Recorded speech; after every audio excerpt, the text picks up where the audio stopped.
The Eliza video went up much sooner than I'd anticipated. Let's take a look at it and see what we can learn. As the poster suggested, she seems to be a fortune teller of some kind, offering glimpses into a possible future. Her speaking directly to us about helping, as well as saying the game's tagline, "What doesn't kill you makes you stronger," suggests that her role as the game's curator or Dr. Hill figure has been confirmed. But is she talking to the player or Laura, who the player is controlling? We've seen her be visible to Laura in the game, so she's going to be more involved than their other two hosts. Likely more than anyone since Dan, the host of Rush of Blood, who of course was also the game's final boss. The fact that she's talking about things that haven't happened yet suggests that the twist is that the prologue is taking place after the main game theory is a wash. Although who knows, she could be misleading the player. I shouldn't cling to this. We get a good look at her pentagram necklace and can see some of the details in her room, which is nice. Also, we get a look at one of the tarot cards she'll likely make the players choose between in order to tell our future. This one is the Tower, which is famously the unluckiest card as it represents the collapse of Endeavor. There's also a tarot card on the table in front of Eliza, although I sadly can't make out which one it is supposed to be. I find the back of the card interesting as well. We only see it for a few frames, but there's a picture we can barely make out on it. This appears to be a naked woman embracing something on the right. Is that a white wolf? A horse? I can't make out any details, sadly. Can anyone recognize the song playing under Eliza's lines? I have a tin ear for this sort of thing. Let's listen to it. Welcome to the show. It's exciting, yes, and terrifying. Attached to her video is a quiz, which features this footage of Emma in the lake and Laura stuck in the woods. I can't make out anything in the Laura part of the video, just some scraggly woods behind her, no sign of any lurking figures. As for the Emma half, at one point we see a second person in the water, and based on the body type and the fact that they're shirtless and wearing briefs, it seems pretty safe to say that this is Jacob treading water, with Emma's hand in the foreground. Does he leave the water to go get something and that's when he hits the snare? Or is this a branch where he successfully avoids traps and makes it to the beach? Does he look all soaked when he's being strung up? You tell me.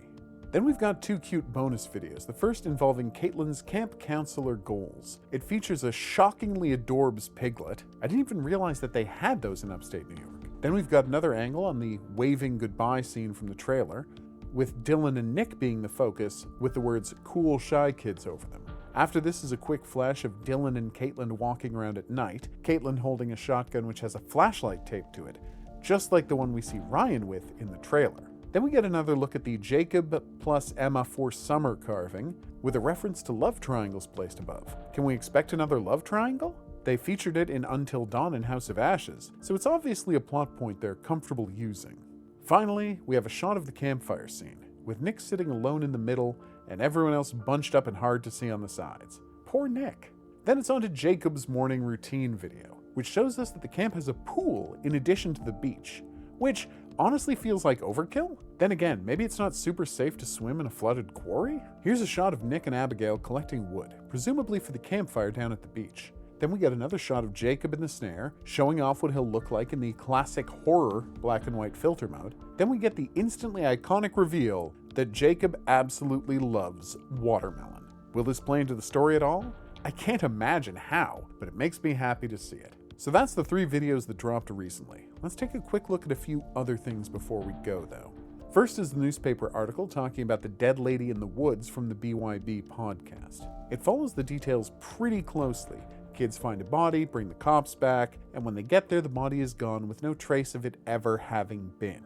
This is looking more and more like it's going to play into the actual game somehow, so we'll have to pay close attention to the future podcast episodes for clues.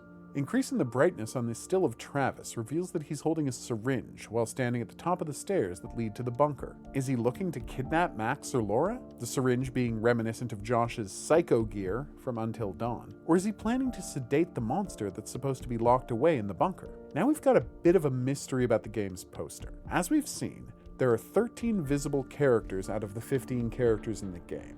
Notably missing are Eliza, whose absence makes sense because she may well be an otherworldly character who's only partially in the game. Travis being absent is less understandable, unless, of course, he's secretly hiding in the poster somewhere. The giant hulk of a man in the background could be a creature that someone turns into, or it could just be the shockingly imposing Bobby. There's no way to know for sure just yet. More interesting is the fire, which, if you zoom in on it, reveals a pair of eyes glaring straight out at the audience. Are these Travis's eyes? If so, what does it say about the character that he's being represented as a hateful gaze made out of flame? Is Travis the story's real villain? Special thanks to Redditor Cube Earther for pointing this out. That's the latest on the Quarry. I'm off to check out the IGN coverage. Who knows what they'll reveal there? I've been the Hidden Object Guru. Thanks for watching. If you haven't already, please remember to like and subscribe. Special thanks go out to my patrons, Desire, Marissa, Eduardo, Brian, and Joanne. You can always find me at my live streams, weeknights at 9 Eastern and weekends at noon. We'll see you back here for more Supermassive Games content. But until then, au revoir.